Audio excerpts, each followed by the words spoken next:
হাওড়ায় পশ্চিমবাংলার অন্যান্য জেলার মতো 34 মাস তৃণমূল কংগ্রেসের সরকার, আক্রান্ত গণতন্ত্র, আক্রান্ত মহিলারা, আক্রান্ত এখানে মানুষের সাধারণ অধিকারগুলি, দুর্নীতি ক্রমাগত রাজ্যে বেড়ে চলেছে। এই রাজ্যের বুকে কেলেঙ্কারি এই সরকারের আমলে ক্রমাগত বাড়ছে। সবচেয়ে বড় কথা তার সাথে সাথে যে নৈরাজ্য, এই রাজ্যের ছেলেমেয়েরা দেখছেন কি চরম নৈরাজ্যের বাতাবরণ। পরীক্ষা দিচ্ছেন কিন্তু পাশ করছেন 1%। পশ্চিমবাংলার ওই টেট পরীক্ষা, এসএসসি পরীক্ষায় উত্তীর্ণরা অন্ধকারে হাতড়াচ্ছেন, জানেন না কি হবে ভবিষ্যৎ। সারা পশ্চিমবাংলায় এক ভয়ঙ্কর নৈরাজ্যের বাতাবরণ।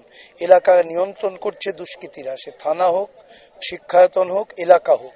যার জন্যই কিছু তৃণমূলের আজকে যারা প্রকৃত অর্থে দুষ্কৃতী কিন্তু তৃণমূলের নেতা, আমি নাম বলে তাদের গুরুত্ব বাড়াতে চাই না, এরা আজকে পশ্চিমবাংলার মানুষের জীবন যেভাবে দুর্বিষহ করে তুলেছে হাওড়া জেলা সহ, তার বিরুদ্ধে মানুষের মধ্যে প্রতিবাদ, সেই প্রতিবাদ ক্রমাগত বাড়ছে। দেওয়াল আমি দেখছিলাম, এসব জায়গায় দেওয়াল তো অনেক লেখা আমাদের হতো, বললো আমাদের দেওয়াল সাইট ফর সিপিআইএম দখল করে নিয়েছে। অর্থাৎ এখানে এই সন্ত্রাসের বাতাবরণ হাওড়ার লোকসভা কেন্দ্রেরও অনেক অঞ্চলে আছে, তার বিরুদ্ধে মানুষ মুখ খুলতে চাইছেন। তার সঙ্গে হাওড়া লোকসভা কেন্দ্রে যেখানে যেখানে ঘুরেছি, শ্রমজীবী মানুষ, খেটে খাওয়া মানুষ হাওড়া জেলা, হাওড়া লোকসভা কেন্দ্রে ব্যাপক, লাখ লাখ। সংগঠিত শিল্প, সেই শিল্প আজকে ক্রমাগত মালিকরা যেখানে বন্ধ করছে, জুট মিল ইত্যাদি, সেখানে শ্রমিকদের পরিবার, সেই পরিবারের অভাব বাড়ছে, তারা চাইছেন পরিত্রাণ।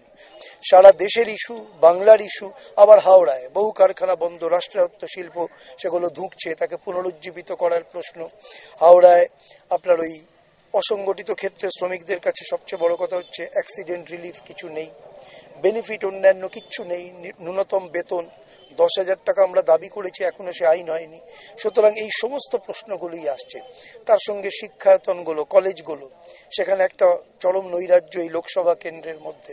আমি অন্তত যেখানে যেখানে যাচ্ছি মানুষের মধ্যে কিন্তু, এমনকি এর মধ্যে ওদের তৃণমূল কংগ্রেসকে ভোট দিয়েছিলেন এমন মানুষ, তারাও কিন্তু প্রতিবাদী হয়ে উঠছেন, এর অজস্র নমুনা পেয়েছি। এবং এই মানুষগুলো আজকে চাইছেন, তারাও অনেকে বলছেন যে যা করেছিলাম 34 মাস আগে ঠিক করিনি, এ কথাও বলছেন আলোচনায়, সভায়, দেখা করে। সুতরাং ইতিবাচক একটা বলতে পারেন পরিবেশ বা ক্লাইমেট, এটা কিন্তু ক্রমাগত চোখে পড়ছে।